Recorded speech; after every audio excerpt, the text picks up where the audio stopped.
Join Revolution Radio every Wednesday, 8 p.m.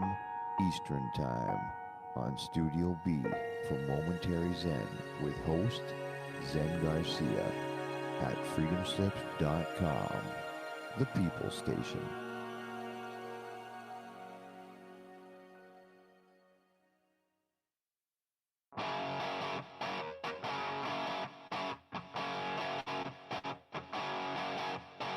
Are you a fan of rock and roll? Does it get your feet tapping and your hands clapping? Then be sure to check out Crypt Rick's Rock and Roll Hour every Friday night, 7 to 8 p.m. Eastern and Standard Time on Studio B right here at RevolutionRadio.com, where we get down and talk all things rock.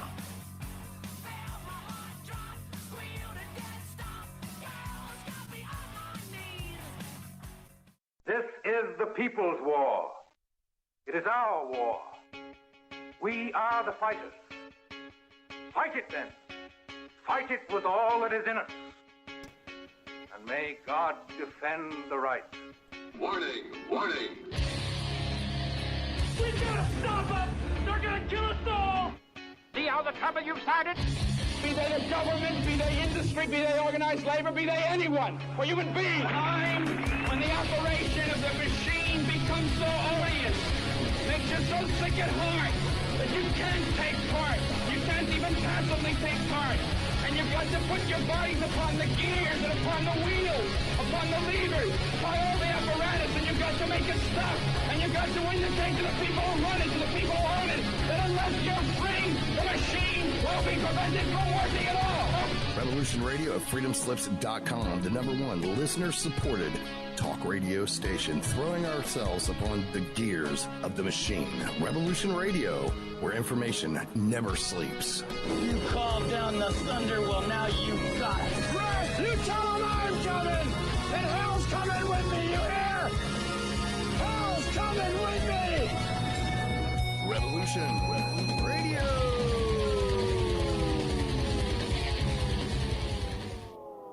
Tune into Revolution Rango. Studio A for Omnium Gatherum, a kaleidoscope of discussion, Thursdays at 4 p.m. and Saturdays at 10 p.m. only at Revolution Radio.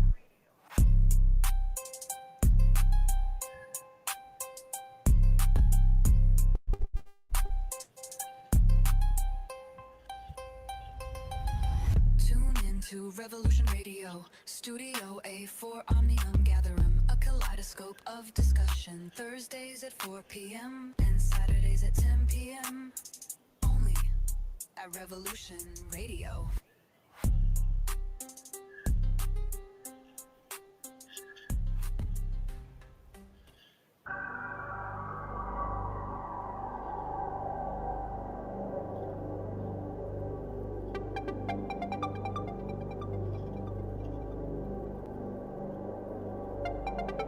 The spice extends life. The spice expands consciousness. The spice is vital to space travel.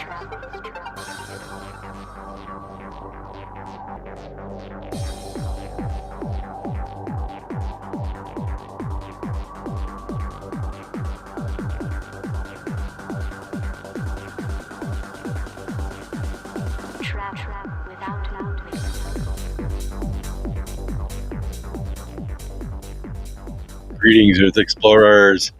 Welcome to X Squared Radio. I'm your host, Brooks Agnew, and I'm coming to you live from an undisclosed location east of the Appalachian Mountains. This is where the past meets the future, and in here the results are always positive. We might go a little past your imagination, but that's okay. Don't worry. You'll be safely traveling with us as we endeavor to treat, cure, and prevent the disease of ignorance. This is the voice of the revolution.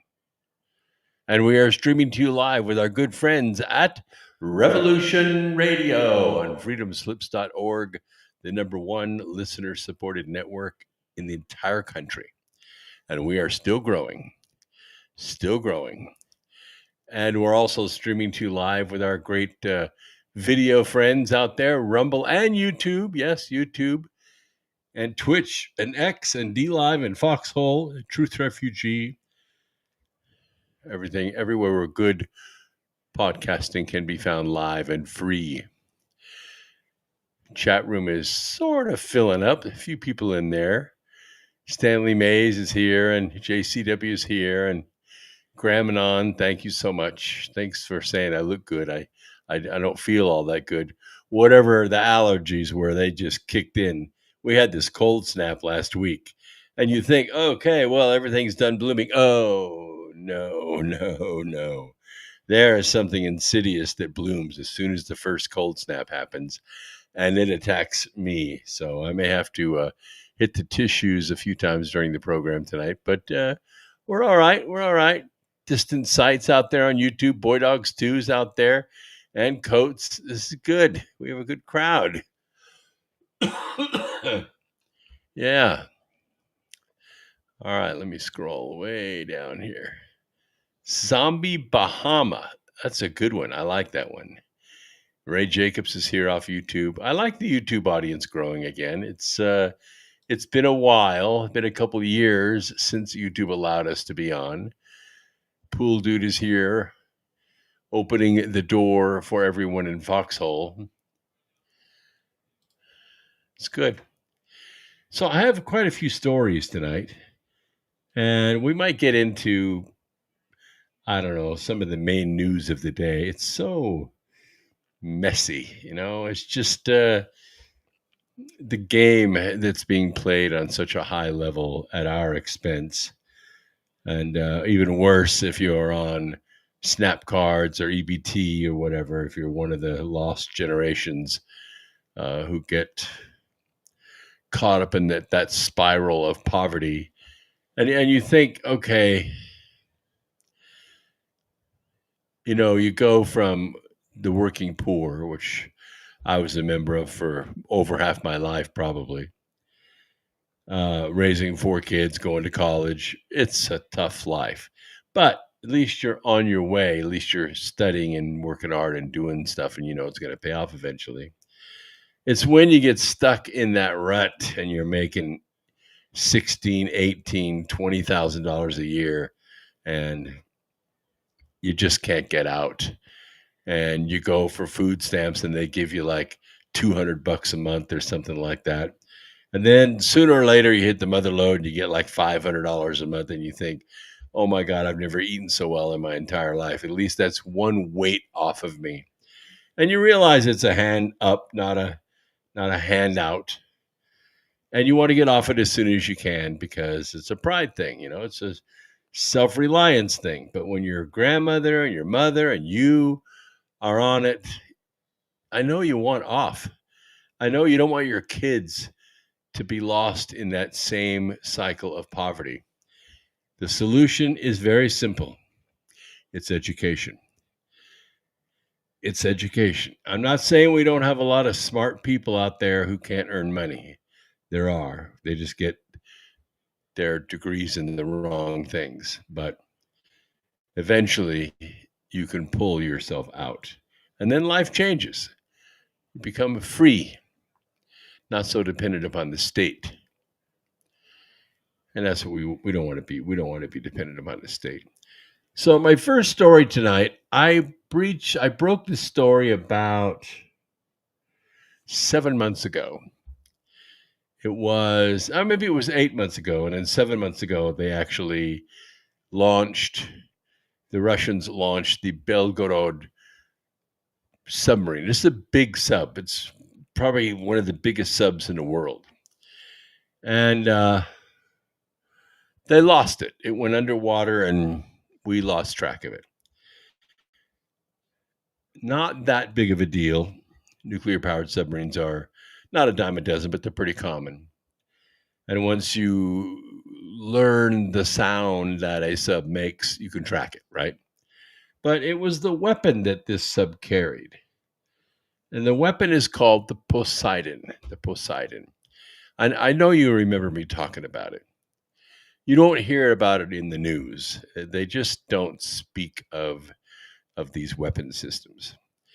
But today, Today, Vladimir Putin said that Russia has tested their Poseidon nuclear-powered super autonomous torpedo, and it was a great success. This is a drone torpedo, okay? So it launches from the Belgorod. It can go out to certain coordinates, sink to the bottom, and sit there. Sit there and run its little timer program. Now, the timer program is not that simple. That is to say, it's sophisticated. So it can go on and it can sit for, say, 90 days. Everybody's forgotten about it. Everybody's looking for it. Nobody can find it. Nobody can find it. It's forgotten about. And it sits there. Now, it can do one of two things. It can go ahead and run the clock out and explode. Or it can run the clock out, rise up off the bottom, motor off to another place, nice and quiet, settle down again. It can do this virtually indefinitely. Virtually indefinitely. It's a completely autonomous torpedo. Makes it very, very dangerous because there's no sub anywhere within 1,000 miles of this torpedo. It's just sitting there. Now, the weapon on this torpedo is a 50 megaton nuclear warhead. It is a significant weapon because when this weapon goes off, sitting on the bottom in, say, I don't know, let's say 1,000 feet of water, it blows the water straight up into the sky about 1,000 feet or 2,000 feet or 5,000 feet, and it's all radioactive water. And this creates an enormous radioactive tsunami, like a wave, and it crashes onto the shore at about 600 miles an hour. It's nothing that's going to stand up against it. Not only is it going to knock down all the buildings, strip the asphalt right off the ground, it's going to kill every living thing down to the last cockroach. And the water is radioactive. Once this tsunami stops, which, depending on the landscape, we're talking about anywhere from 5 to 20 miles of penetration, depending on the wind and, as I said, the terrain. The water renders the ground uninhabitable for a while. Depends on how much rain, how much wind, and all of that. But somewhere between 6 weeks and 6 years, somewhere between 6 weeks and 6 years, this ground is uninhabitable. It's not habitable for long periods of time any more than the atolls of the South Pacific where we blew weapons up are habitable now. That we blew up weapons in the 40s and 50s and 60s.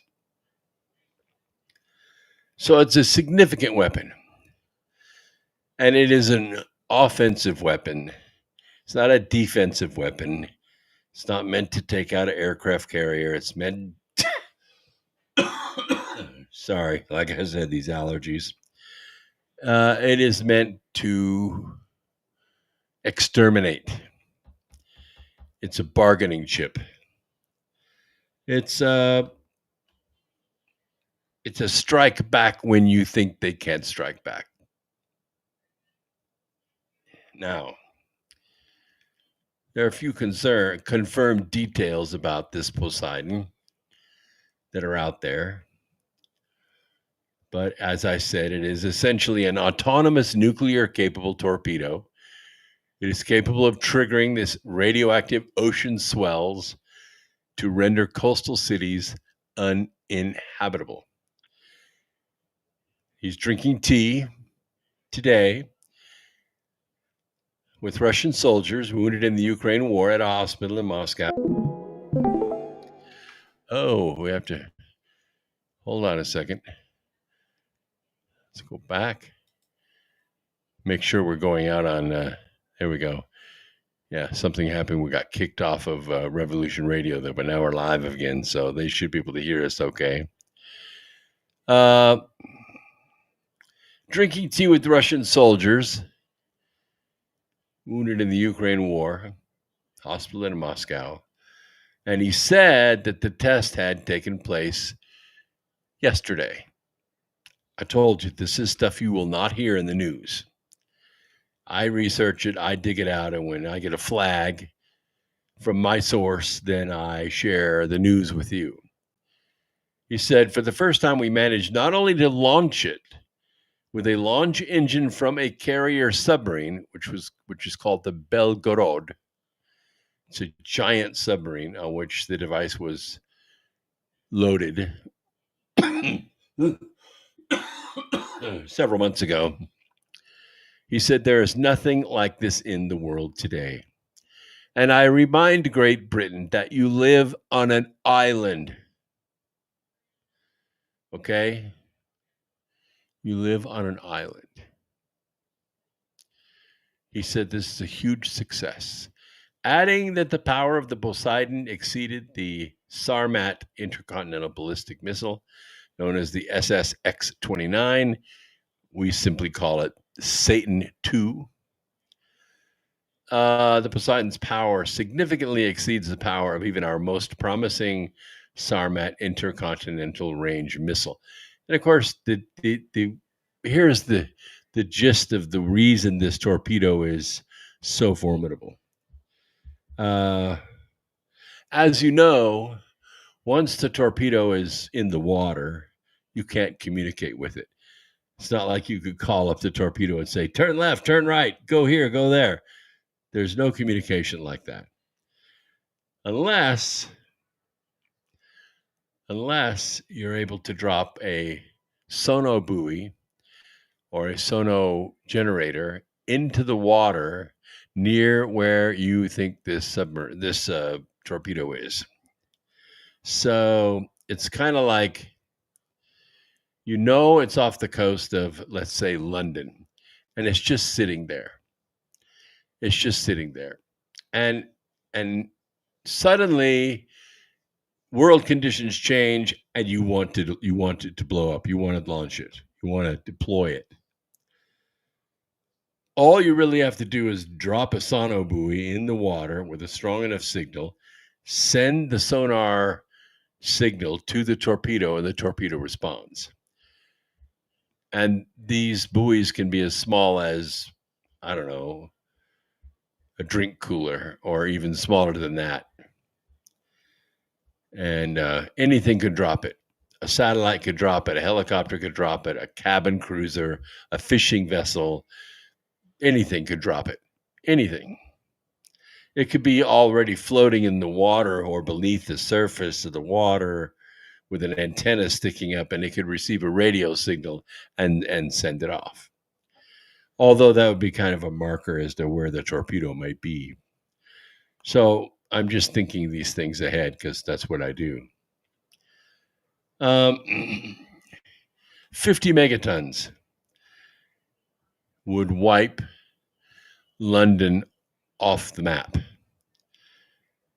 Yeah, it would be nothing left. Last week, he held a nuclear launch drill, Putin did, on Sunday, and he announced that Russia has successfully tested its nuclear-powered Budaveshnik cruise missile. It's a little like the Tomahawk, only a little bit better. It's a nuclear-capable weapon.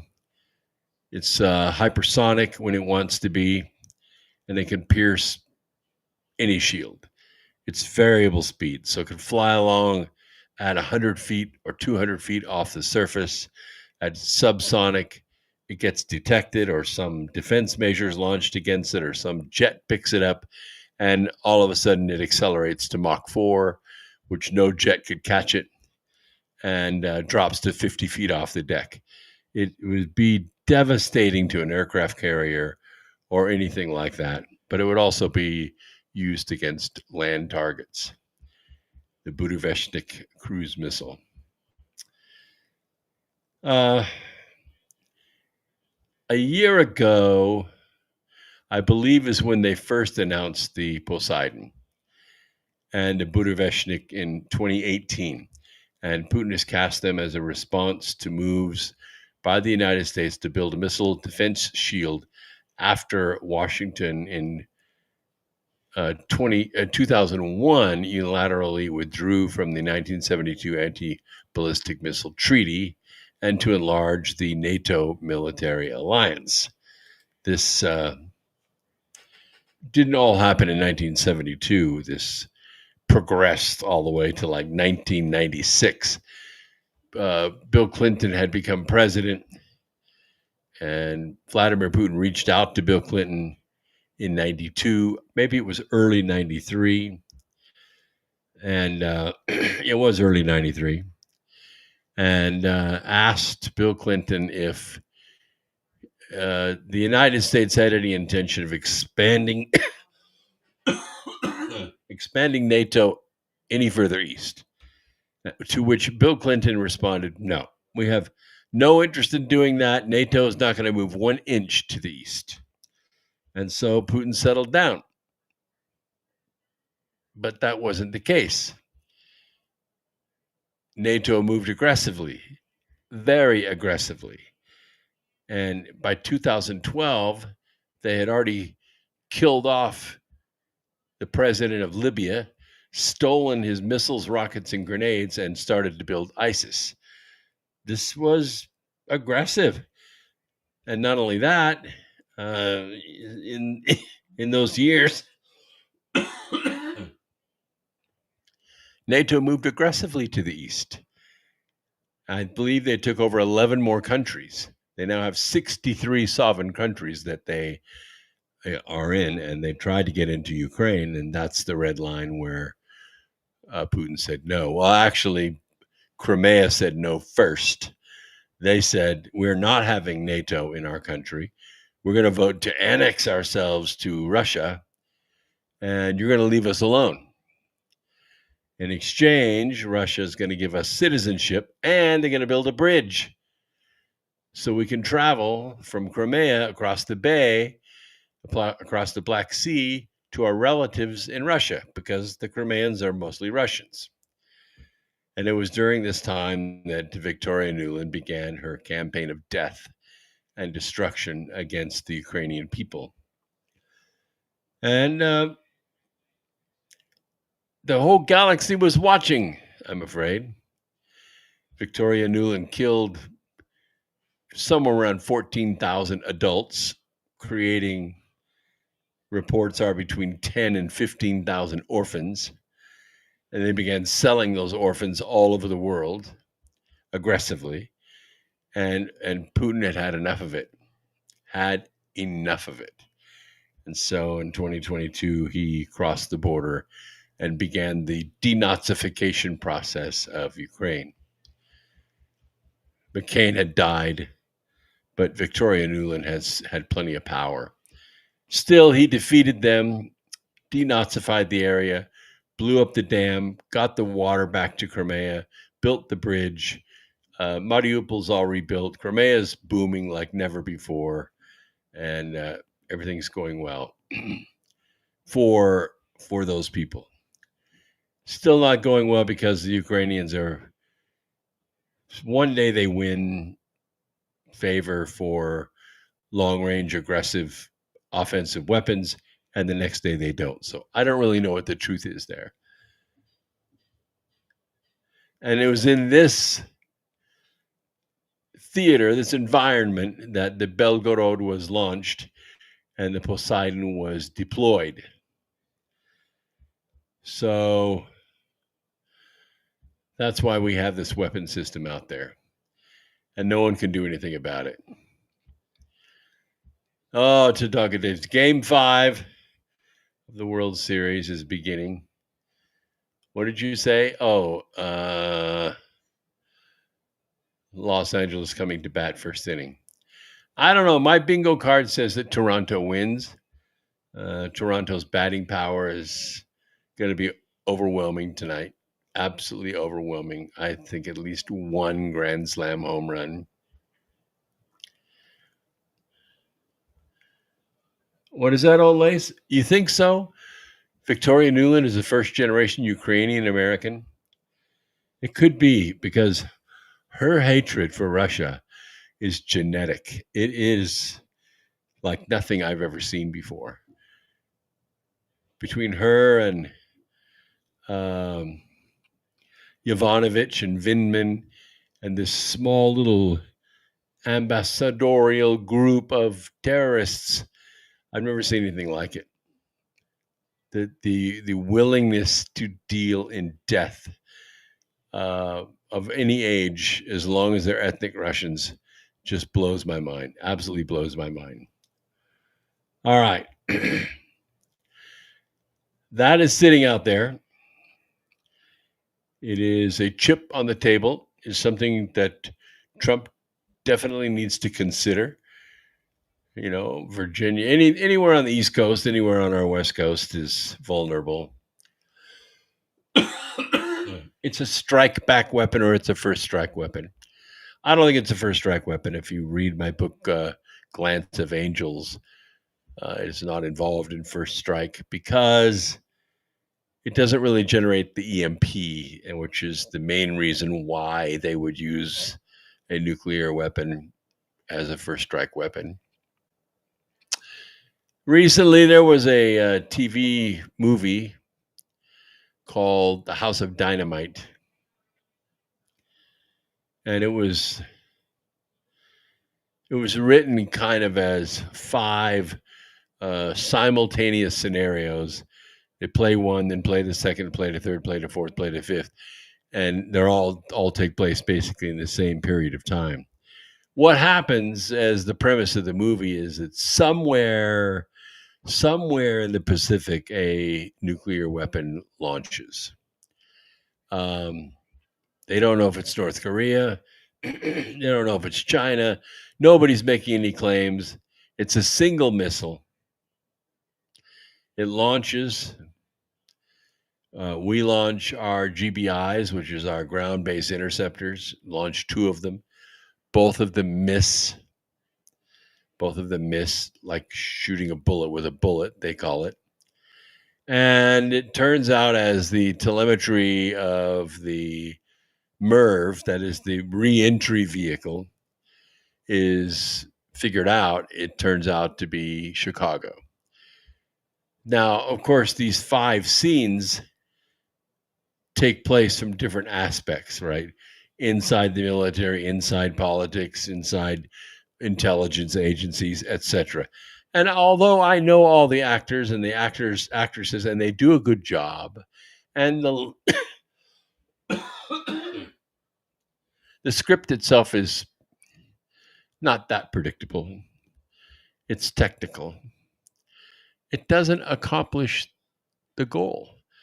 What happens is an inept president, a black president, finds himself in this situation, sitting in a vehicle with a Navy lieutenant commander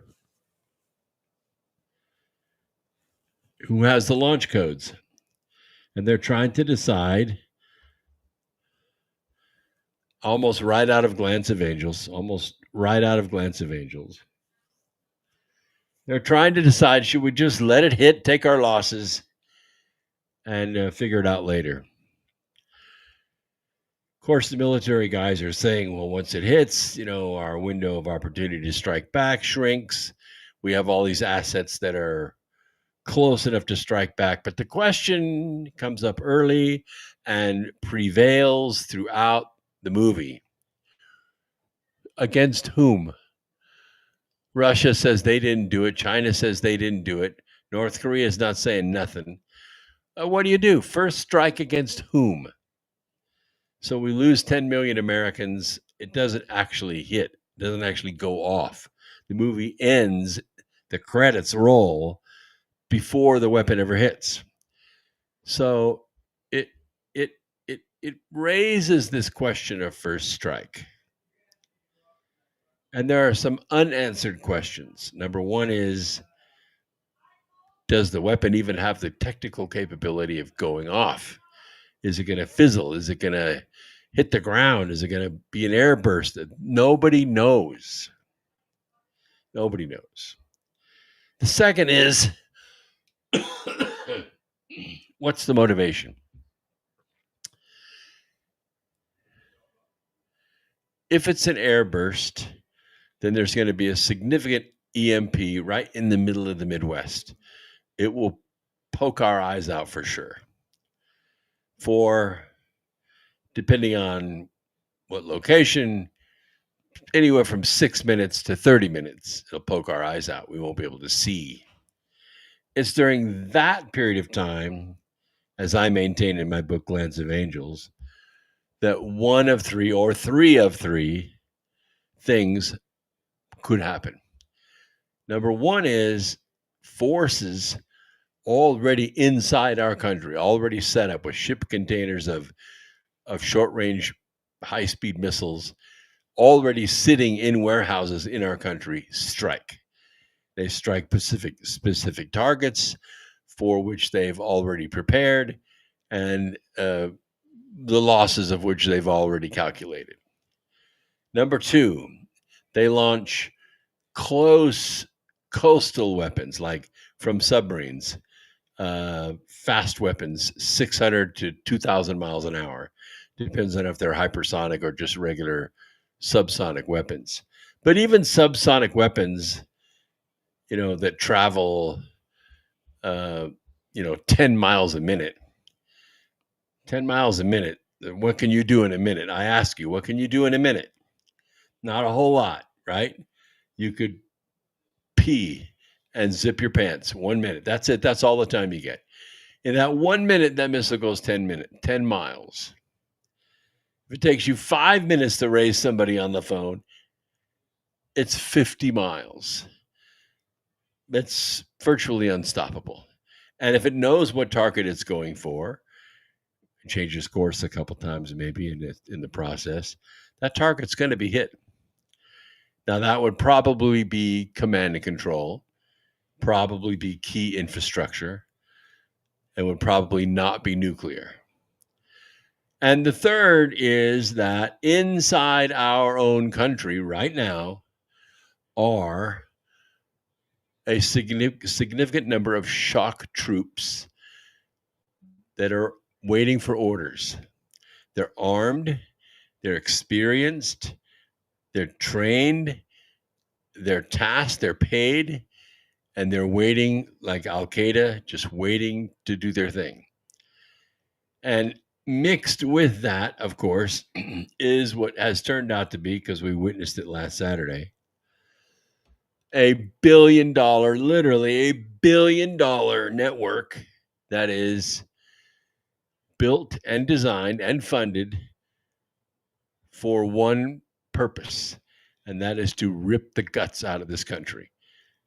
And we're not talking about just flags and banners and 150-foot long constitutions and old people line dancing on the sidewalk. We're talking serious mayhem.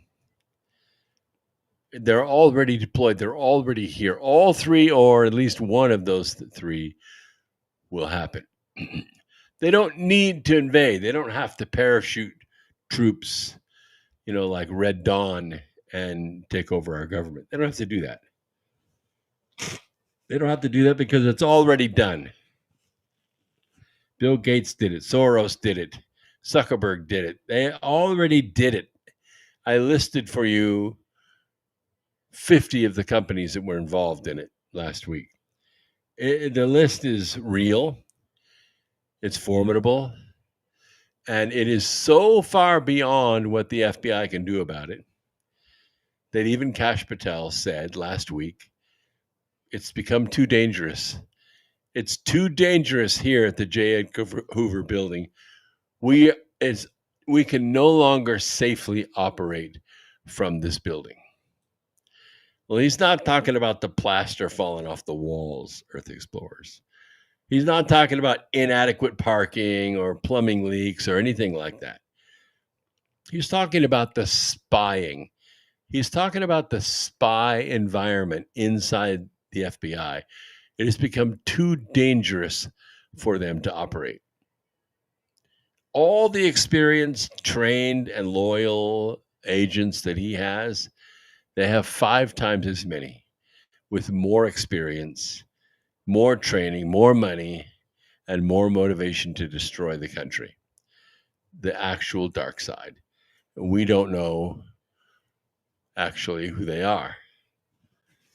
But we can definitely see their footprints because they can't cover everything. And it's everywhere. It's everywhere. It's in the General Services Administration, which governs how virtually every single NGO in the country gets paid. It covers everything. In fact, yeah, I can't help that. I don't know. I'm getting Discord notification blinks, and there's nothing I can do about it. I've already disabled mine. I think it's the studios. After the complete disaster that was the Obama presidency, and in subsequent North Korean guard tower presidential library fashion, Trump has fired the Ministry of Architecture. Pretty crazy, huh? Yeah. The White House yesterday fired members of Washington, D.C.'s Commission of Fine Arts. What the hell? Commission of Fine Arts? Yes, they're even in the Commission of Fine Arts. That's how dangerous it is in D.C. All it does is advise on architectural developments in the Capitol, including the White House. And of course, what have they done? What have they done? The move comes as the Trump administration moves forward on plans to build a new ballroom for the White House after demolishing the East Wing, which was always an eyesore. I hated the East Wing. All that money spent on the East Wing, and it was bullshit. It was a Motel 6. It was crazy. The amount of money they spent on that and what we got for that money, it was nutso. It needed to be torn off. And it's going to make room for the connector for this ballroom. I don't know if you've ever visited the White House. It is when they have an event like a gala or whatever, they want to invite guests to come and dance and, have music and speeches and things like that. They have to lay a false floor out on that side of the building with a tent, okay? And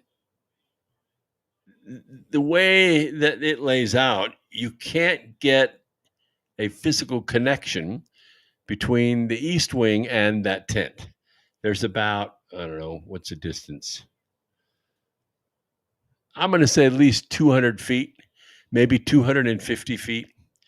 It's a good distance to go from the East Wing, which not everybody goes through. You come around and you're dropped off and you can walk in the balcony, not the balcony, but the awning area of the East Wing. You're not even actually inside yet. But if you've ever been to Foggy Bottom in, I don't know, June or July, it's freaking hot and muggy.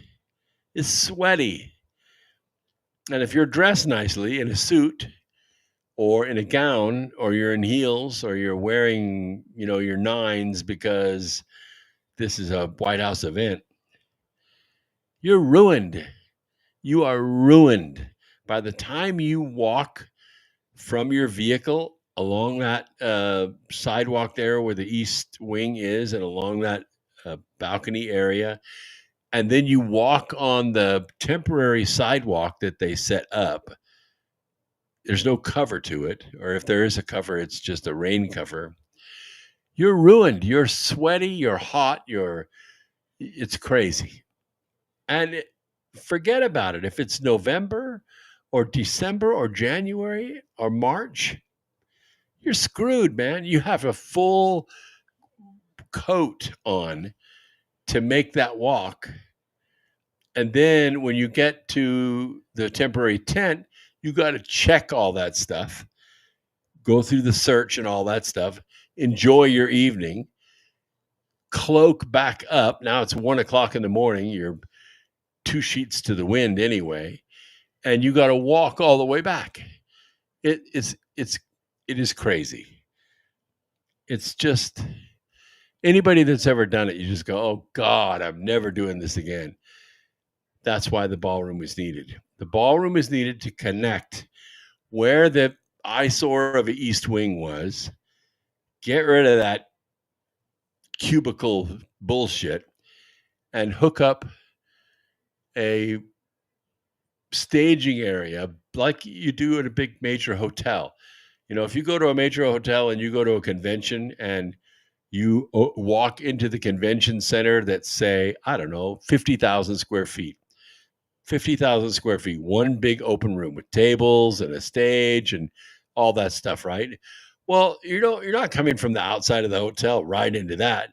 There's a big hallway room there. It's got restrooms, it's got escalators, got, all that stuff.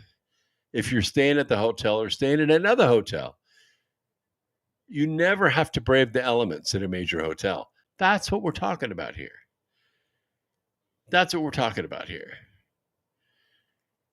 So that's what Trump wants to do. He doesn't want to use taxpayer money. It's a gift to the American people. It's not going to have his name on it or anything like that. But it is Trump's idea. It is Trump's design. It is Trump pushing it. And anything that Trump takes on, damn good and well, it's going to be first class and it's going to be awesome. It's going to be perfect. Well, just as the 677, I think, federal judges that have now sued the Trump administration over 440 times for every single solitary thing that he tries to do, that's what this Ministry of Fine Arts was tasked to do. Stop him from doing it. So Trump fired him. He already demolished the east wing of the building to make room for the connector. President Trump has also unveiled plans to create a grand arch across from the Lincoln Memorial and the Arlington National Cemetery. White House has fired all 6 commission members. They were all Democrats. They were all hired under Joe Biden, and they were all expected to work until 2028. Their job was to stop Trump. Anything that he wanted to do, anything that he wanted to try. That's how deployed our enemies are in our government.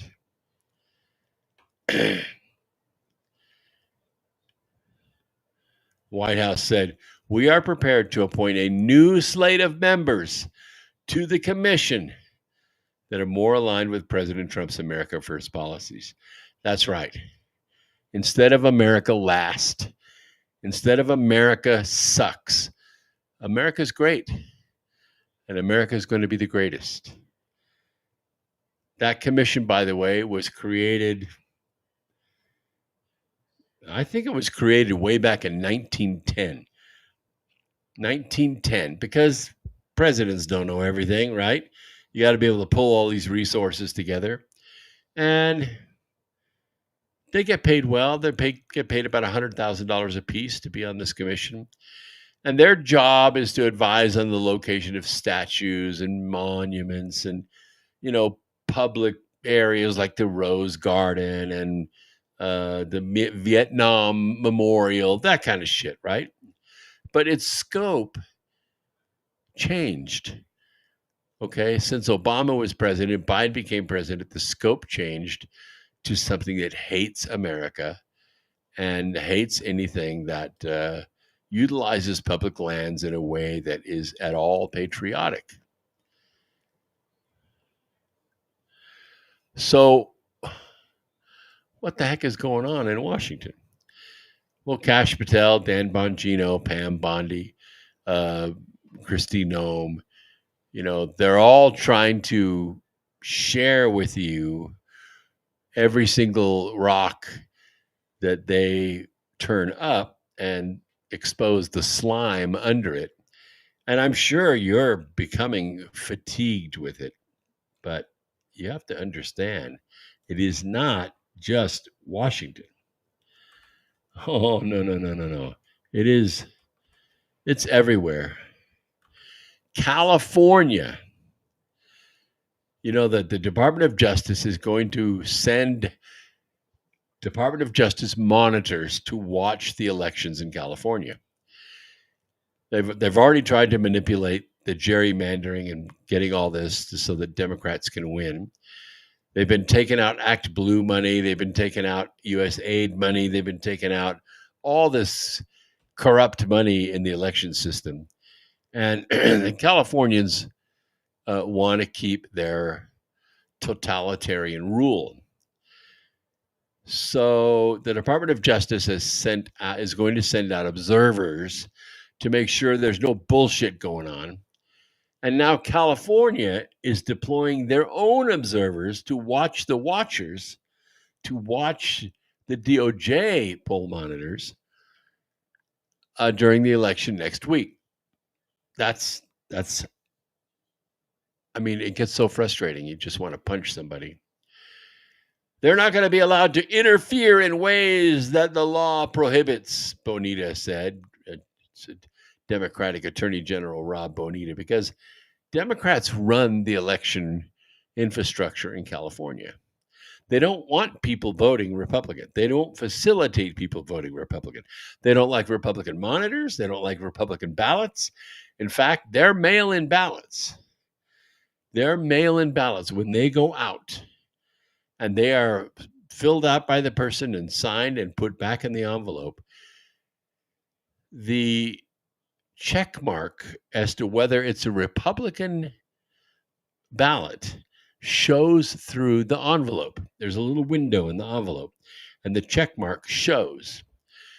Yes, so people in California from the post office on receiving that mail-in ballot can flip that envelope over, look for that check mark, and when they see it, right in the shredder that ballot goes, because they know it's a Republican vote. That's how that the corruption is just off the chain. Yeah. So 2 days ago, during this virtual news conference, they said, we cannot be naive. The Republican Party asked for the U.S. DOJ to come in. They're going to interfere with our election, and we're going to interfere with their interference. The California election is on the state's Proposition 50. And this Proposition 50 would approve new congressional districts that would net Democrats an estimated 5 more seats. This is their method of gerrymandering. So Democrat National, of course, Adolph Newsom, called Trump's deployment of poll monitors an act of voter intimidation and suppression. I see. And the Attorney General claimed that the federal government monitoring state elections was evidence of Trump's intentions to challenge future elections. All I can say is it's about effing time. He is laying the groundwork. He is socializing an idea that is very dangerous, Bonita said. All indications, all arrows show that this is a tee up for something more dangerous in the 2026 midterms and maybe beyond. And it ain't just California. No. New Jersey Attorney General Matt Platkin, he called the DOJ's actions highly inappropriate, saying, how dare you monitor our shenanigans? It has not even attempted to identify a legitimate basis for its actions. Well, if you don't have anything to hide, you don't have anything to worry about, I guess.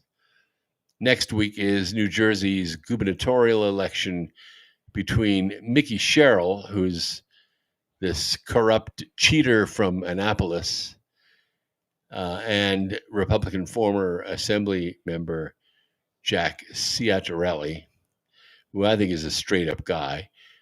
I think they could have picked somebody better, but Assistant Attorney General Harmeet Dillon, who leads the DOJ's Civil Rights Division, reportedly asked the White House to deploy the poll monitors. Please come in and make sure no bullshit happens here. Dillon said in responding to Adolph Newsom's claims, calm down, bro. The Justice Department under Democrat administrations has sent in federal election observers forever, for decades. And not once did we hear that this was voter intimidation from states such as California. Do you really want to go there? I mean, transparency is a good thing, right? It's a good thing. You see what's going to happen. You see what the stage is, but you also see what the stakes are. And this is why Kash Patel is saying, sorry, the J. Edgar Hoover building is too dangerous. We got to get out of here. All right. I thought I could make it to the break. It's 8:51 right now. I can't make it to the break because of some very good drugs that I'm taking right now that dump all the water off your body. So just give me a second. Give me a second now.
Okay, we know how to spell relief, don't we?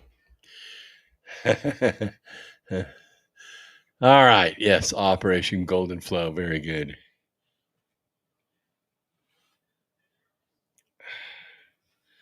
Excuse me 1 second.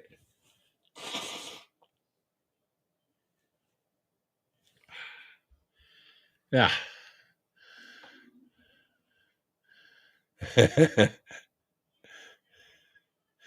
All right, let's see. Let's check the chat room really quick before we go to break. Keep True, Raising Cane. Thank you guys for being out there. Yeah, let me do that. There we go. I'm going to go ahead and turn the scratch offs on in Foxhole for everybody. Okay.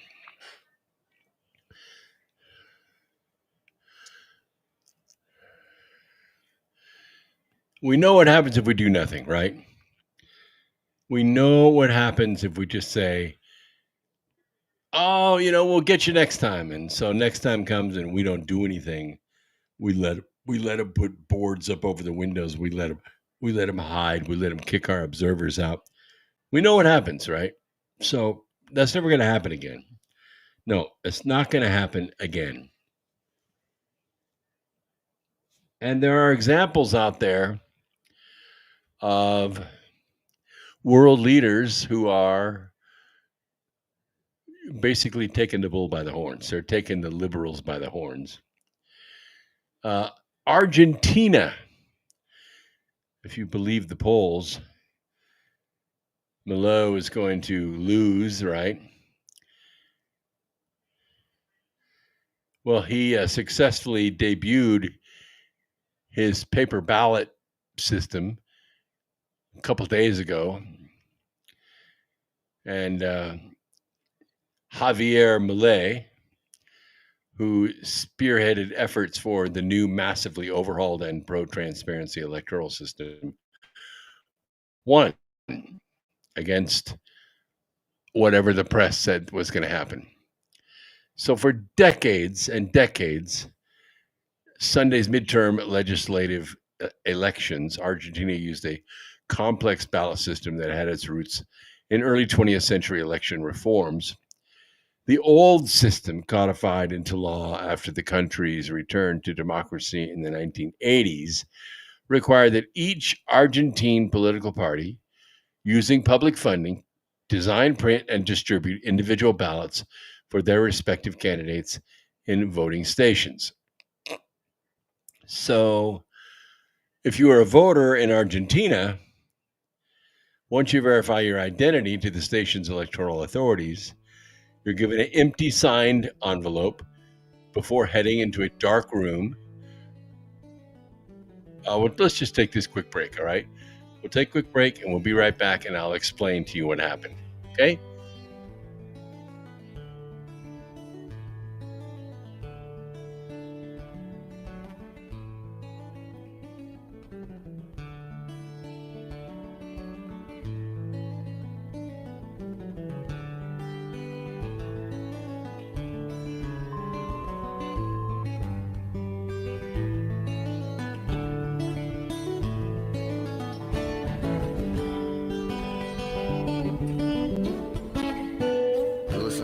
Radio at freedomslips.com, and we'll be right back after this message.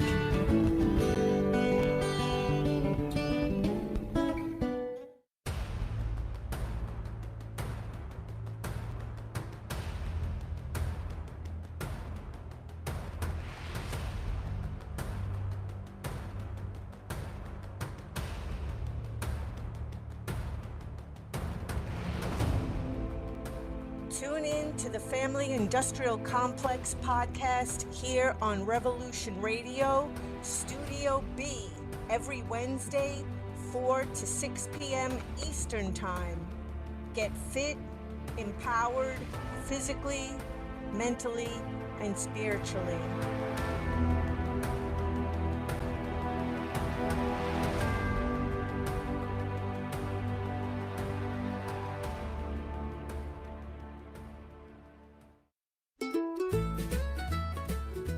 Rooster has crowed out the opening bars of a new day. You've dragged yourself out of bed. You turn on your device. You want to know what's going on in the world. But you're hungry for a topical show that serves up those breakfast headlines just that little bit differently. Do you like your early morning news the way you like your eggs over easy? Served with slathers of salsa-like sass? Do you like those first headlines of the day to deliver a punch as powerful as that first cup of joe? Join Mitchell Bupp at his breakfast table for Revolution in the Morning, where he will digest, dissect, and dismantle those new day's national and global news headlines with razor-sharp relish. Find Mitchell here at revolution.radio every Monday, Tuesday, Thursday, and Friday morning, 8 to 10 a.m. Eastern on Studio B. Through everything, we have to remember that we have more in common than not in common. And to find this common ground, tune in to Conversations with Eagleflower, Wednesdays, 4 p.m. to 5 p.m. Eastern Time on Studio A. Because we come to this table of life to learn in the best possible way and experience this gift of life from our mutual Creator. So let's learn together and build our best future with Conversations with Eagleflower, Wednesdays, 4 p.m. to 5 p.m. Eastern Time, Studio A on Revolution Radio.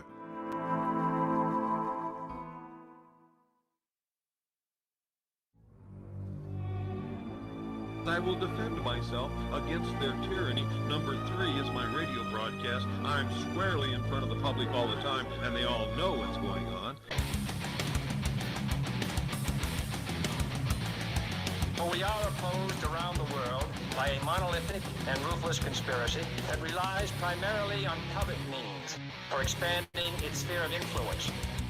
Hello, my name is John Wayne, and I do a broadcast here at freedomslips.com, revolution.radio, called The Unequivocal Truth, DEFCON 1. Freedom and fear are at war. And folks, I assure you, we are in Defense Condition 1.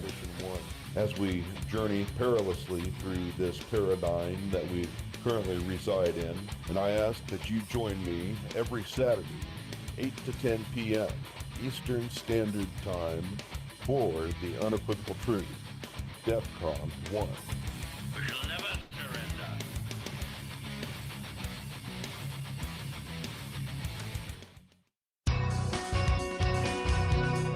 Thank you for listening to Revolution Radio at freedomslips.com. Any commercial advertising you may hear in this program is of the sole discretion and benefit of the host of whose program you are listening to. Revolution Radio does not endorse any commercial products, nor does it accept monetary compensation for on-air advertising of commercial products, nor will it ever. We are and shall remain 100% listener supported. Any product advertising on this program are considered use at buyer risk, and Revolution Radio shall not be held liable for any claims or damages received from any product advertised within this program. Revolution Radio, where information never sleeps.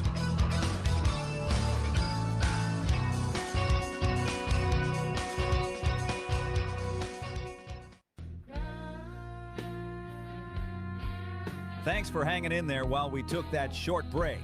Now back to America Free Radio with host Brooks Agnew here at Revolution Radio.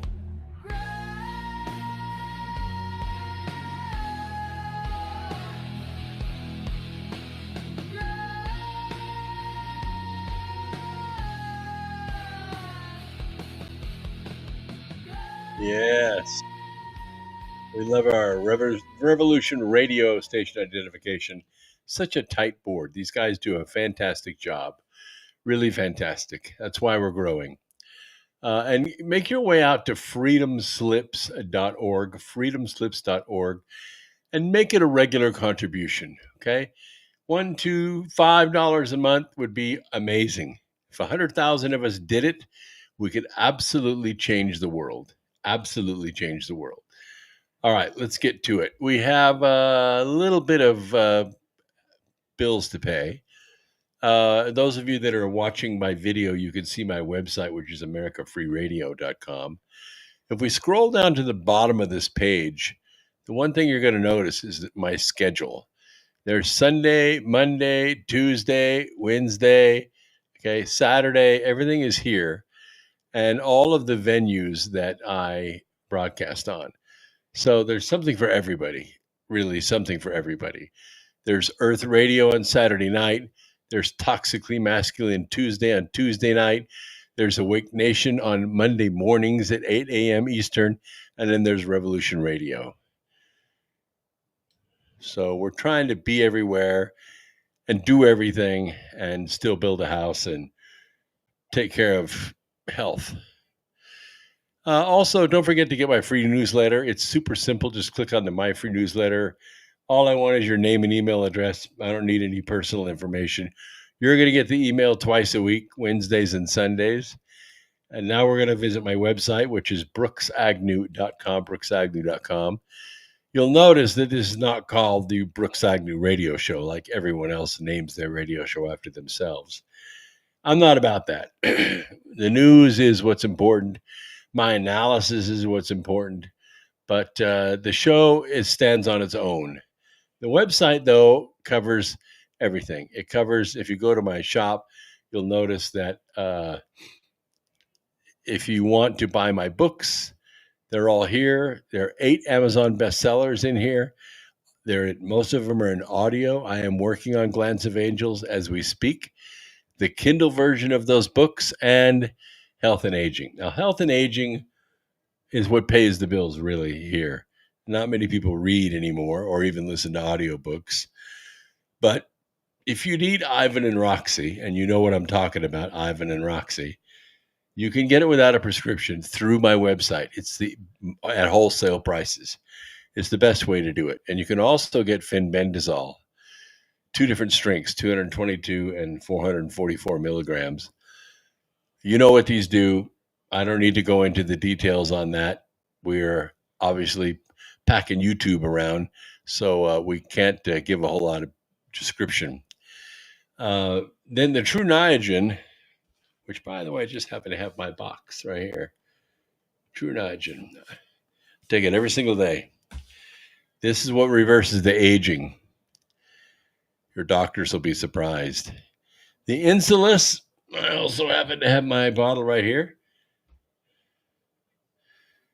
5 drops under the tongue a couple times a day, and it keeps that blood sugar in line. Lots of people, lots of my customers use this, and they enjoy the benefits of it. Stay off the insulin and just take the Insulus, and you'll see huge results. It's a patented tincture. Of course, fluoride-free toothpaste. And don't forget about methylene blue. You could put the dropper of blue stuff on your tongue, and it's kind of weird, especially in a restaurant. Or you could just take the Blue Boost, and you still get that laser focus and without all the stains. All right, let's get back to it. We got stuff we have to do. We were talking about one of the things that you got to pay attention to in this country. America is not the only country, but it's I think the best example of a country that was founded on revolution. It was founded by revolution. And we kept that tradition for almost 250 years now. Every 2 years, we revolt. We revolt against the way things are, and we change them. And if our election infrastructure is incorruptible and transparent, and we are able to actually make our will known at the ballot box, that revolt is very effective. But what has happened is that the Democrats have tampered with that election infrastructure and made it very difficult for us to make our will asserted. We keep electing Gerald Nadler. We keep electing AOC. We keep electing Ilhan Omar. And oh my God, we keep electing Chuck Schumer. Will you guys get a clue and realize that all this bullshit we're going through with Chuck Schumer right now, all this, no, you're going to spend $1.4 trillion on healthcare for illegal aliens and trannies and other countries and blah, blah, blah. All of that goes away. All of it goes away once you vote his fat ass out of office. You think it's impossible? It's not. It is not impossible. That's what the revolt is there for.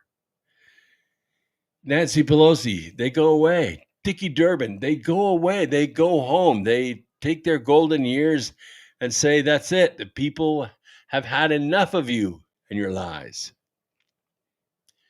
Well, that was going on in Argentina too until President Javier Milei took these measures. The individual ballot system was widely criticized through the years, as even though the act of destroying, stealing, replacing, tampering with, or concealing the ballots is an election crime in Argentina, punishable with prison time, people don't care. They don't care. Oh, they're not going to do anything to me. Numerous instances of voters denouncing the theft of ballots at voting stations were documented over the years. But it's isolated. It rarely happens. Whatever. A theft of a party's ballots would leave voters unable to cast their votes due to a lack of ballots for his or her chosen candidate. In light of the continued instances of incidents involving ballots, political parties largely relied on men and women who acted as voluntary poll watchers to ensure the correct and transparent development of elections at the voting stations. Well, you know what happens, right? The Democrats take advantage of that. During the 2023 presidential runoff election, a 16-year-old boy was arrested for stealing an excessive number of Javier Milei ballots out of the voting dark room, concealing them in a fanny pack. President Milei's Liberty Advances party successfully filed a court request that allowed all participating political party members to watch over ballot boxes once the runoff election was over. Katie Hobbs did the same thing in Arizona. Same thing. Shortly after taking office in 2023, Milei spearheaded efforts to overhaul Argentina's individual ballot system, and he made some significant changes. The new system uses a single ballot printed and distributed by Argentina authorities. It's not one ballot for one candidate. It's one ballot with a list of all the participating candidates and parties arranged in rows. So under the new system, voters, after identifying themselves with their ID card at their voting station, they receive a copy of the single ballot from the station's head along with a pin before entering the booth. They published an online ballot simulator that further allowed the voters to familiarize themselves with the new system and how to correctly cast their votes. Every 2 years, Argentina renews one half of the 257 seats in the Chamber of Deputies and a third of the 72 Senate seats. The election concluded with President Javier's Liberty Advances party obtaining a sweeping victory against the left-wing Fuerza Patria coalition. They secured 64 new seats in the Chamber of Deputies for a total of 101 seats. In the Senate, Liberty Advances went up to a total of 20 Senate seats. Liberty Advances' decisive victory effectively translates to a renewed mandate for President Milei's libertarian reforms and will allow him to continue his ongoing efforts, his ongoing agenda to restore Argentina's economy after decades of disastrous socialist policies brought it to the brink of complete ruin. Here's what Milei said. First of all, I would like to thank the Argentinians for this new election, for this new electoral process, and for the wonderful choice that was made introducing a new voting system. A single paper ballot had never been possible before, and contrary to the incentives of the ruling parties, because it ends cheating. It makes it impossible to cheat. We said we were going to do it, and we did it because we were in favor of a transparent democratic system. Argentine outlets described the debut of the single paper ballot system as a success. The newspaper La Nación said there were no reports of irregularities at the polling stations, nor of the ballot theft, and the counting process was swift. Infote reported that there were no significant changes in invalid and contested votes, and the impact of party machinery on the electoral process was limited. Electoral sources and Infobay, that single paper ballot expectations were exceeded. We wanted to convey our joy at the task accomplished and show Argentinians that the BUP approach has made sense from every point of view. I totally agree. And I think that's what we're trying to do here in the United States. We're banning the mail-in ballots. Of course, there's going to be a dozen federal judges step up and say, you can't do that. The states run their own elections, blah, blah, blah. But when it can be proven that the election infrastructure is so corrupt that the people cannot properly revolt, then this is what has to happen. So there are three things that are going to happen in this election. Number one is the Supreme Court's decision that there can be no such thing as a race-based voting district. It is erroneous and racist as hell to say that only a black person can represent a black person. That's just bullshit. Any more than you can't have a black person representing a white person. That's just bullshit. Absolute bullshit. To say you must have a black person lead a mostly black voting district simply because of the skin color is ridiculous. Look at the election that's going on right now between Spanberger and Winsome, right? Well, Winsome's the person of color. Winsome's the conservative. Winsome's the wise black woman who is really winning these debates one after the other. Spanberger is an idiot. She's a racist. She's a bigot. She is arrogant. She is a zealot. And the NAACP has backed her, this blonde-haired, blue-eyed woman, instead of the minority that's running, which actually shows you how much integrity the NAACP has, right? If I were there, I'd be voting for Winsome. I've watched her debate. I've listened to her policies. I agree with them. Yes, she is the Republican. So what? Do I have a problem with a black lady representing me in government? No, not at all. What I have a problem with is an airhead sellout like Spanberger representing me. That's what I have a problem with. So, right, Washaki. Winsome could be Barry's sister. I don't think so. Maybe a stepsister or a half sister, or I don't know. I don't think so. All right. Oh, the second thing that's going to happen is, of course, the mail-in ballots are going to go away, or at least a good portion of them. So that means these two things, no race-based voting districts and no mail-in ballots, the Democrats are at extreme disadvantages there. And the third is, and I believe that Kristi Noem has done an outstanding job so as Doge, finding the money laundering sources of the Democrats that they have traditionally used to fund their down ballot campaigns.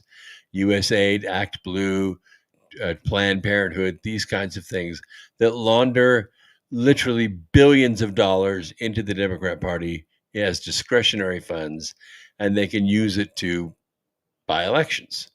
That money is dried up. And I think it's pretty clear, I think you'll agree, that little Chucky Schumer, crying Chuck Schumer, is not winning like he was winning.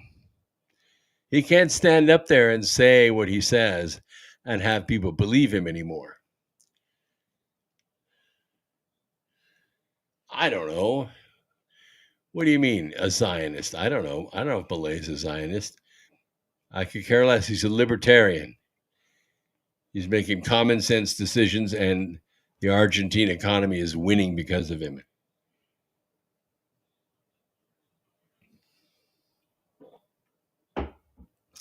All right. Let's talk a little bit about Space Command. You knew this was going to happen. Space Command traditionally has been run by the Air Force. I'm former Air Force. Believe me, got sick of the corruption. Absolutely sick of it. And every time I go to the Pentagon, the more stars I see on the shoulder, the more corruption I see. The Space Command was nothing more than a way to siphon money off the space program to major corporations. But since the privatization of a lot of the hardware required to go to space, we've seen quite a change. We have seen more of a gold rush mentality, and we've seen some very common sense innovations like reusable rockets and stainless steel being used instead of composites, these kinds of things.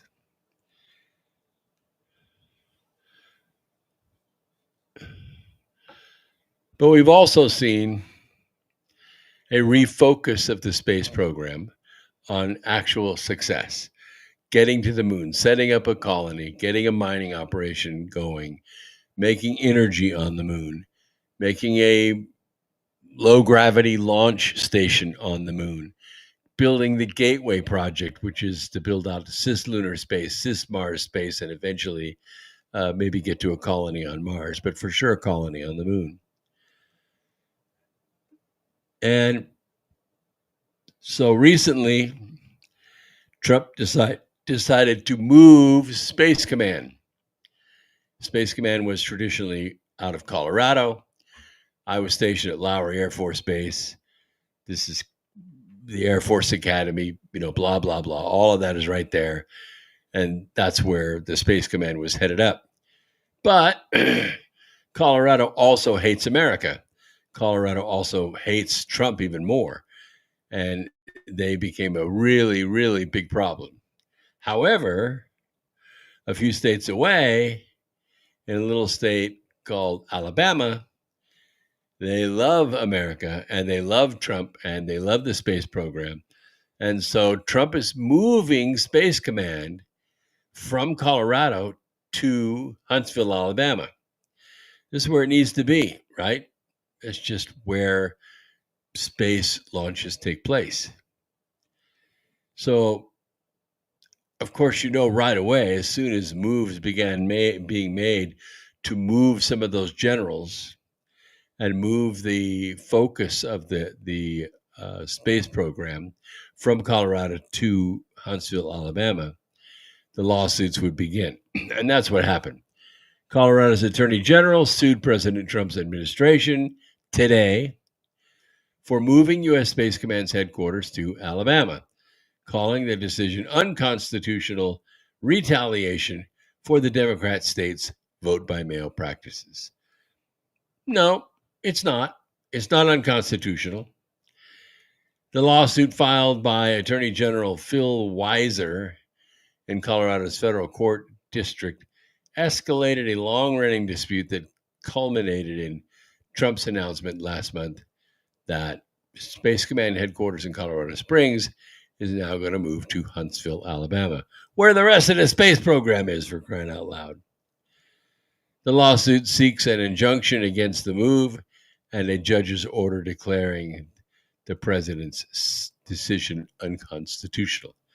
They have not succeeded now. Just the lawsuit has been filed. Lawsuit seeks an injunction against the move and a judge's order declaring president's decision unconstitutional. It's not, of course. The Constitution does not permit the executive branch to punish or retaliate against states for lawfully exercising powers reserved for them, such as the power to regulate elections. I think they're probably wrong there. At a September White House event announcing the headquarters decision, Trump said, "The problem I have with Colorado, one of the big problems, they do mail-in voting. So they just play into the decision that they can't be trusted." Weiser said the state felt compelled to challenge the move out of a concern that Colorado and other states with mail-in voting would face future further or punishment unless they give up their constitutional authority. Yes, I think that's fair to say. If you cheat in your elections, you're going to lose federal privileges. That sounds reasonable to me. Doesn't it sound reasonable to you? Yes, Colorado could be another faux blue state like California. Here's the thing, Flippy 2. I maintain that there is no such thing as a blue state. When I look at the county by county map of the United States of America, I don't see any blue states. Nothing even close. I see blue cities. There's about 25 or 26 of them. 12 of them are significant.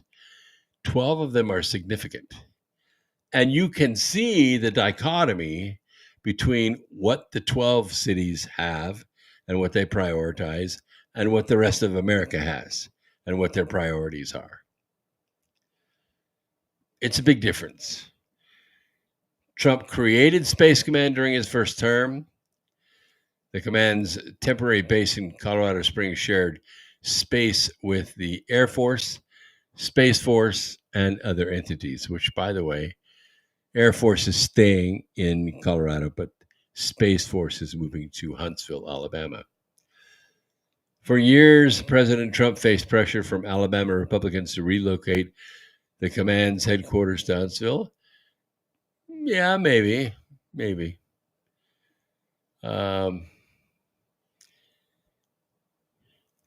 President, I think, has his head screwed on straight when it comes to this.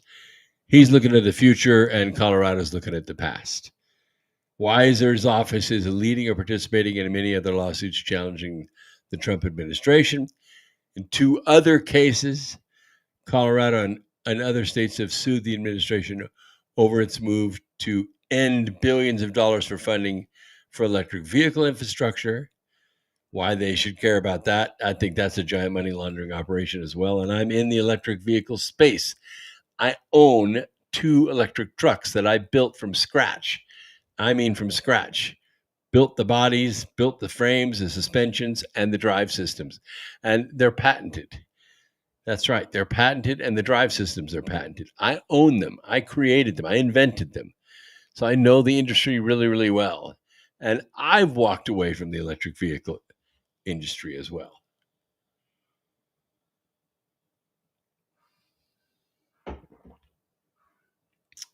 All right. I can't avoid this subject anymore. I don't really want to talk about it because it devolves so quickly. Really devolves quickly. And that is this economy. 42 million people in this country on SNAP cards.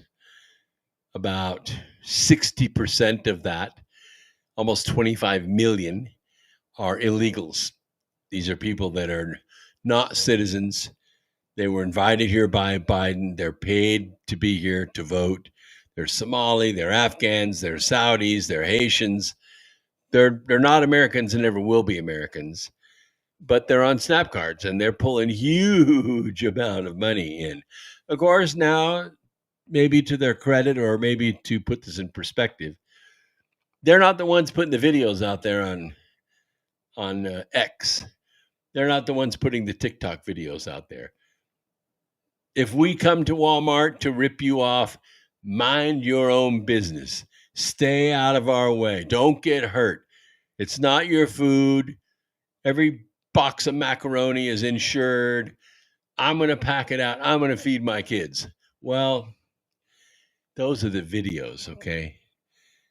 That's all bullshit. It's 99% bullshit. If somebody's getting $2,000 a month in SNAP benefits, I don't want to cover the EBT right now. That's even more corrupt. But let's just talk about the food stamps. You're getting $2,000 a month in food stamps for, let's say, 4 kids. I know it's $500 a month per kid. Typically what happens, and there's plenty of evidence out there for this, not 100%, but I'd say it's better than 90% based on the videos that I'm seeing. They're selling those SNAP cards. $2,000 sells for about $750. Seriously, $4,000 for $1,000. Cash.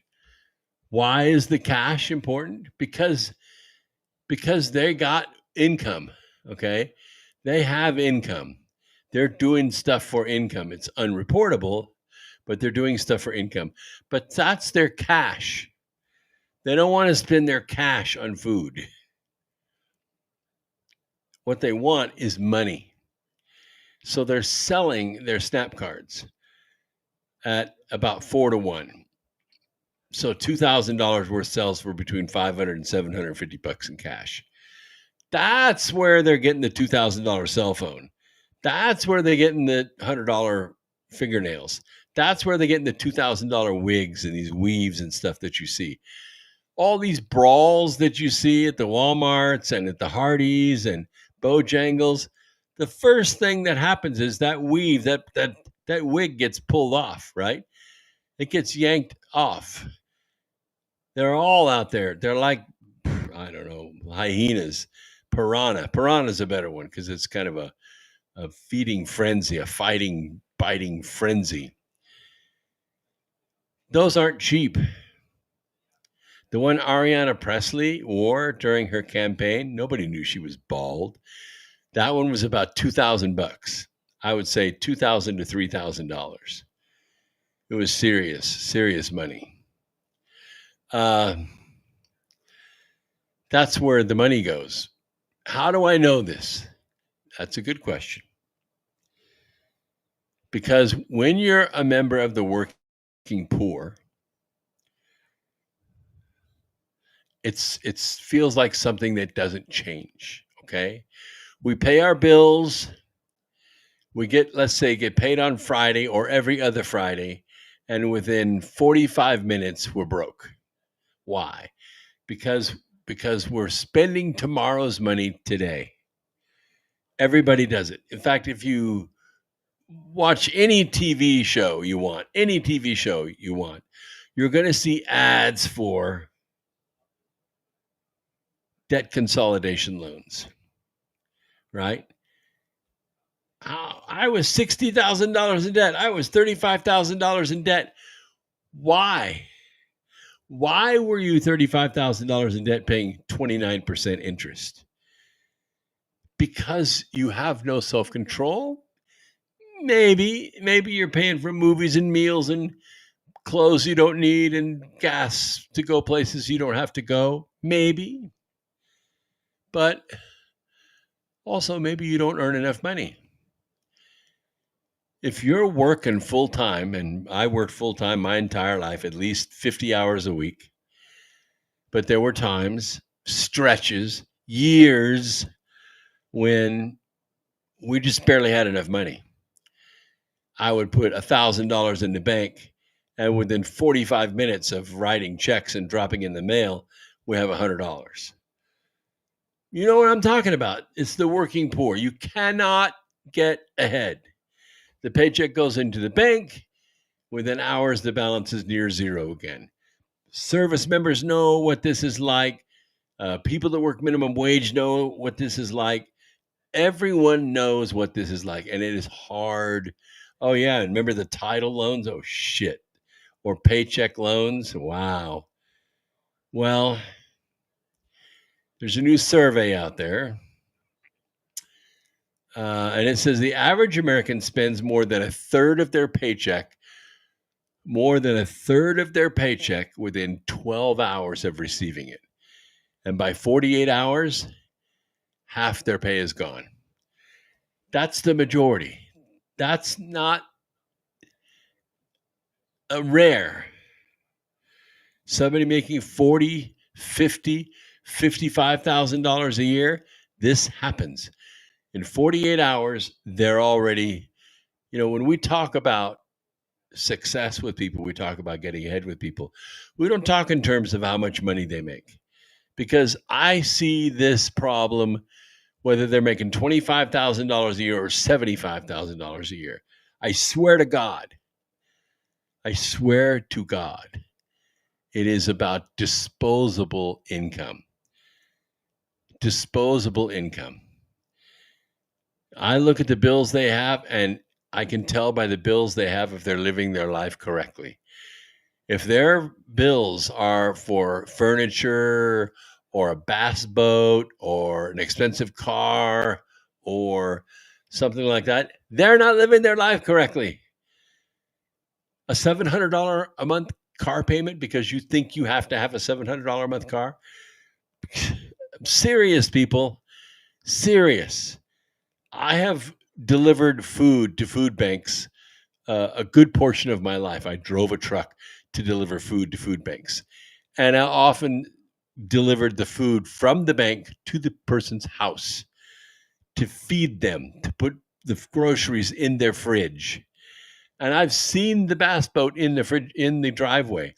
I've seen the 60-inch TV. I've seen the situation where you're going, look, when I come back next month, that bass boat better be gone. It hasn't moved. It hasn't moved in 2 years. Why are you spending $1,500 a month on a bass boat you don't use? Sell the damn boat and eat. Well, people make dumb decisions. A survey of 2,000 employed Americans, and this is split evenly by generation, color, whatever you want. Most of that immediate outflow goes toward essentials: rent, food, utilities. More than half of the respondents said they pay for groceries or other necessities right away, about 52%. 48% cover bills due within the week. 42% make major payments. Rent, credit cards is a big one. Credit cards is a big one. And about 1 in 3 smaller obligations like utilities or subscriptions. Only a quarter save money. I think it's even less than that. Nearly 2 in 5 millennials plan out their spending in advance. A third of Gen X and maybe 34% of all respondents admitted that they overspend in the days following the payday because they got money burning a hole in their pocket. Leading causes for overspending: most of the bills in the month are overdue.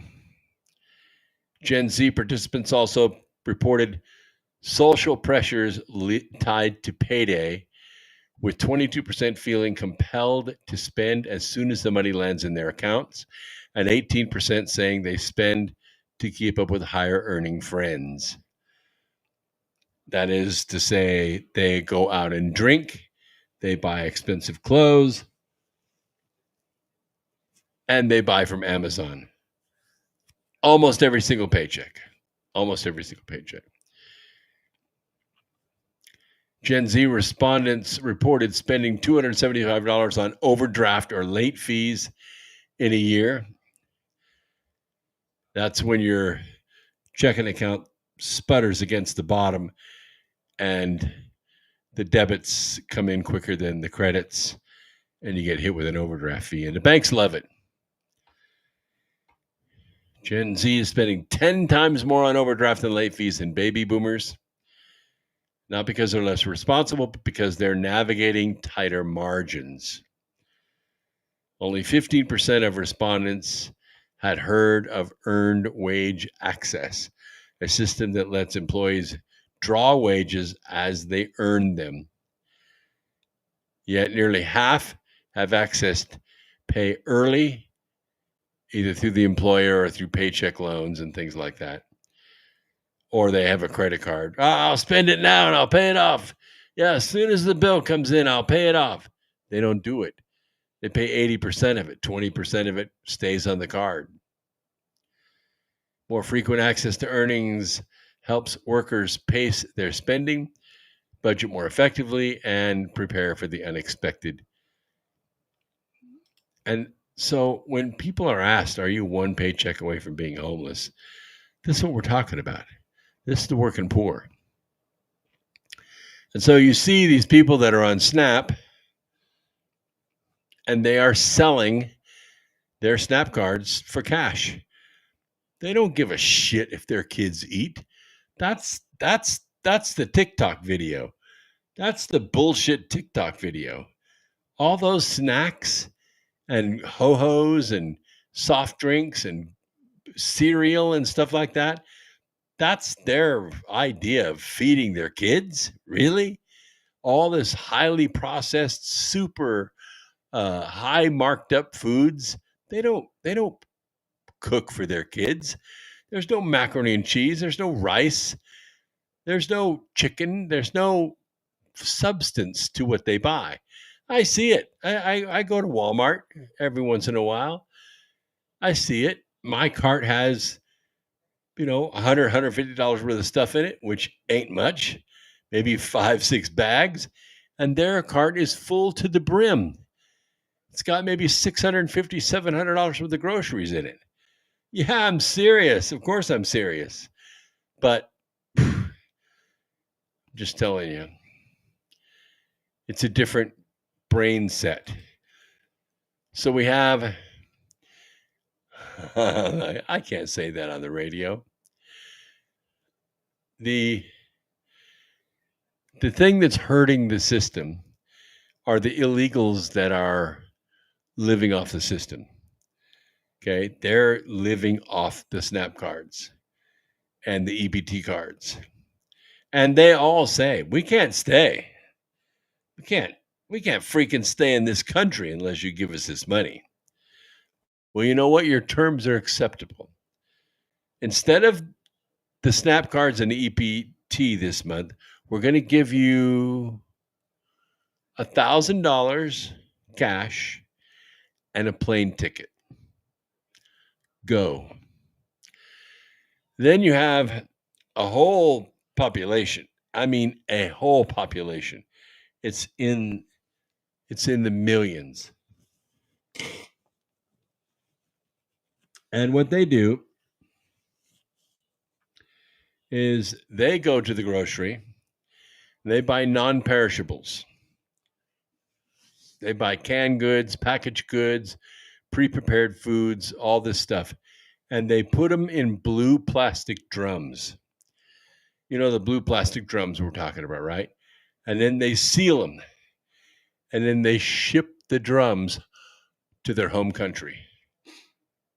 I'm not shitting you at all. There's a whole industry that does it, a whole stream of people that export food that's bought with SNAP cards. And the illegals that are here will sell the SNAP cards for cash because this is something that the cartels cannot track. They sell the SNAP cards for cash and they send the cash home to their families in their home countries. You want to know? Oh, you want to know? It's $5.5 billion a month. Let me say it again. $5.5 billion a month. It is Mexico's number one cash income, number one, is remittances from the United States. Where do you think those remittances come from? They don't come all the time from the employer. They don't come from washing dishes or picking crops or working in restaurants or working construction business. It comes from the SNAP cards. They're selling the SNAP cards for cash, anywhere from 25 to 35 cents on the dollar. And they send that money to their home countries. $5.5 billion a month. Well, now here's the question. I know you're asking, but I speak from authority. Who's buying the SNAP cards? Who is buying the food stamp card? I was. When I was a member of the working poor and I had 3 small kids at home and I didn't qualify for food stamps because I made a little bit too much money, but I also didn't have any money and not enough to buy food, I stretched my food dollar. So I would take $400 cash from my paycheck and I would go down to 2nd Street and I would buy food stamps. I would buy anywhere from $800 to $1,000 worth of food stamps, cash. And then I would go to the grocery with the food stamps. Not kidding. That's where it happened. And if I was doing it, there were thousands of other people doing it. Oh, old lace.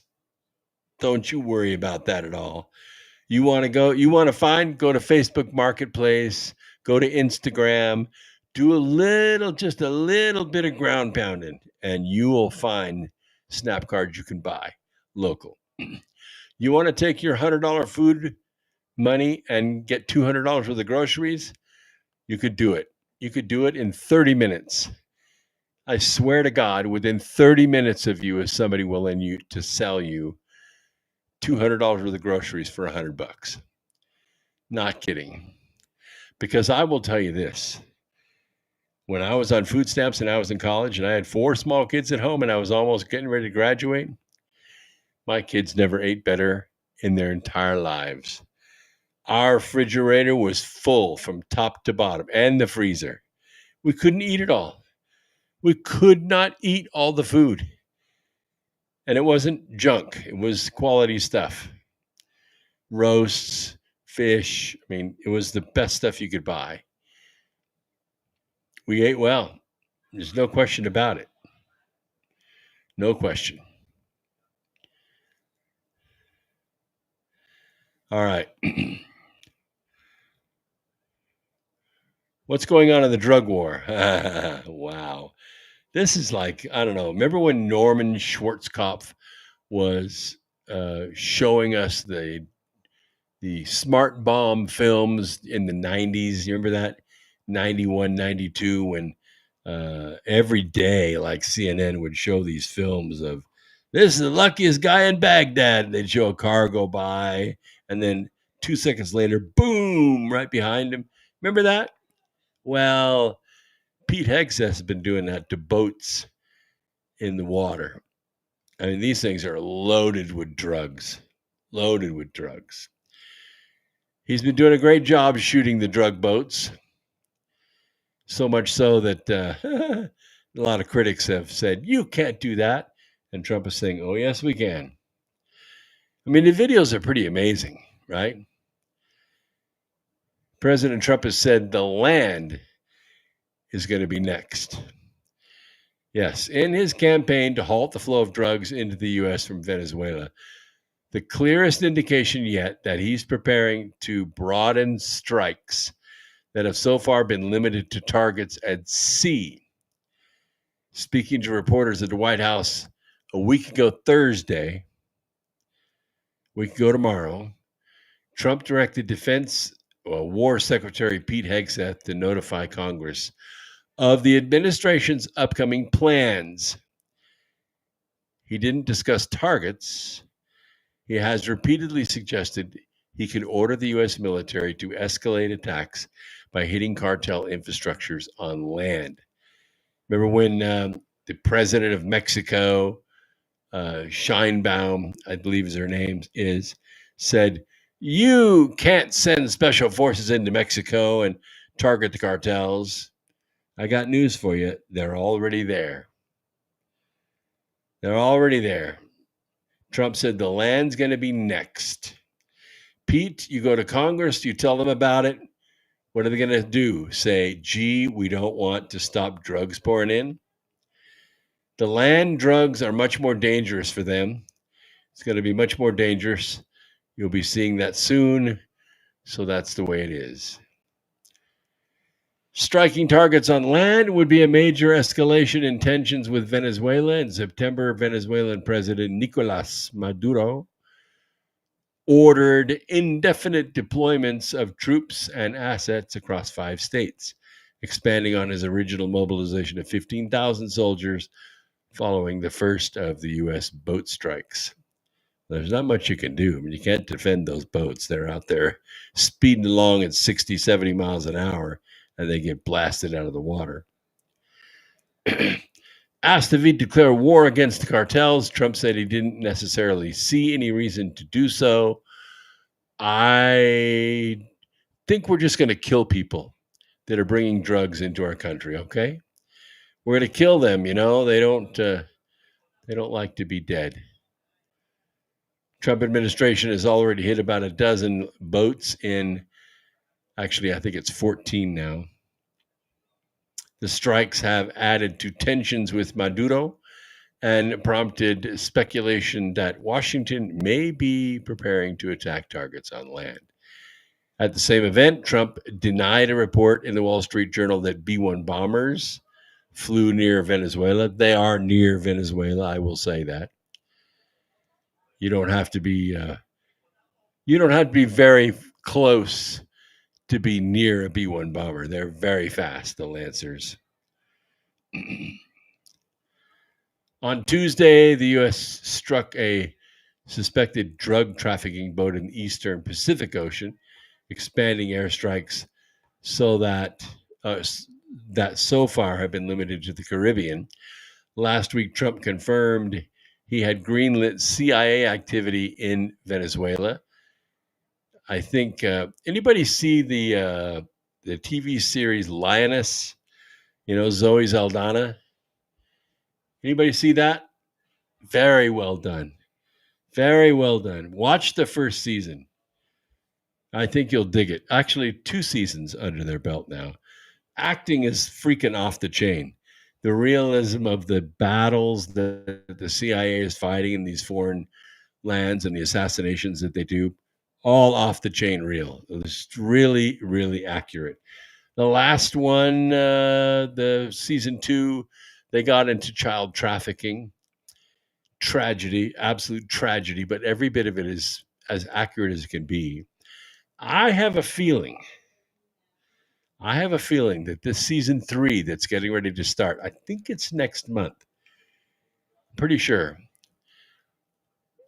I go back and watch the first 2 seasons before you watch the third, because it's really, really well done. Zoe Saldana does a fantastic job as a CIA operative. I think it's going to be this drug war. I really do. I think it's either going to be drug or it's going to be a continuation of the human trafficking, but you're going to see this land-based shit they're getting ready to get into. The stuff that they were doing was cutting edge and was quite well done. And he's now greenlit the CIA activity in Venezuela. Should be very scary.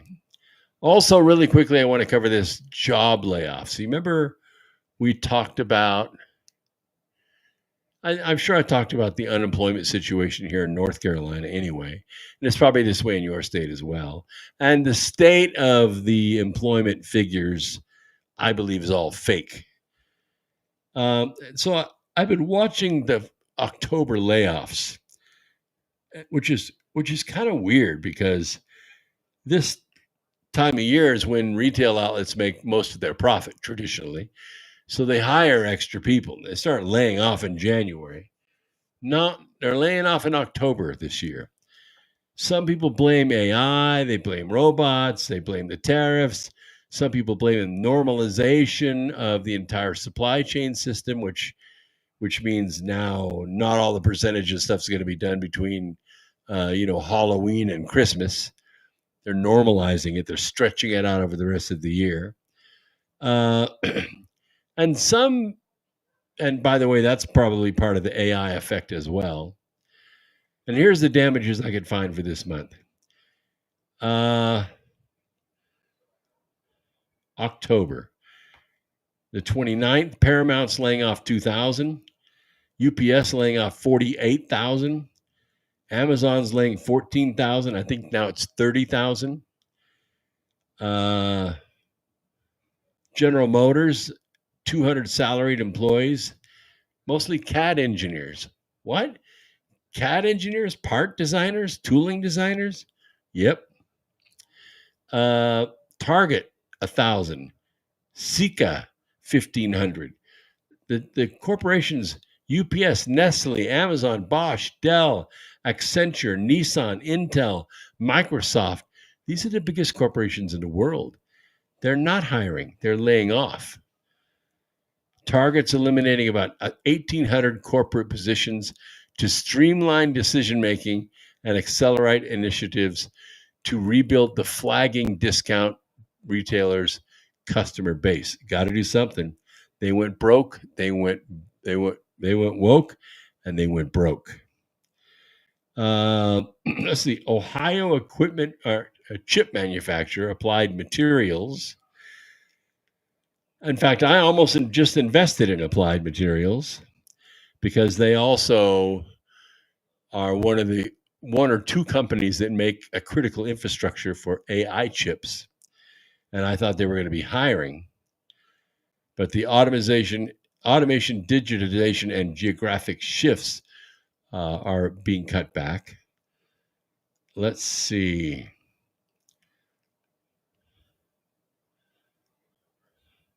Of course, Nestle, 16,000 jobs. Wrong time of year, people. I think this is a bad indicator. It's an indicator that there are other pressures working in the employment industry that we're not really aware of. We've also had a big breakthrough in this Arctic frost. They're saying it's 100 times worse than Watergate. Well, some people went to jail during Watergate because of Watergate. I think some people need to go to jail because of Arctic frost. No question. No question. All right, Earth Explorers. This has been America Free Radio. I've been your host for the last 2 hours. My name is Brooks Agnew. Thank you so much for having patience with me tonight. I am getting better, getting stronger, I think you can tell. And we will see you on Sunday night right here on America Free Radio. Now go and do great things.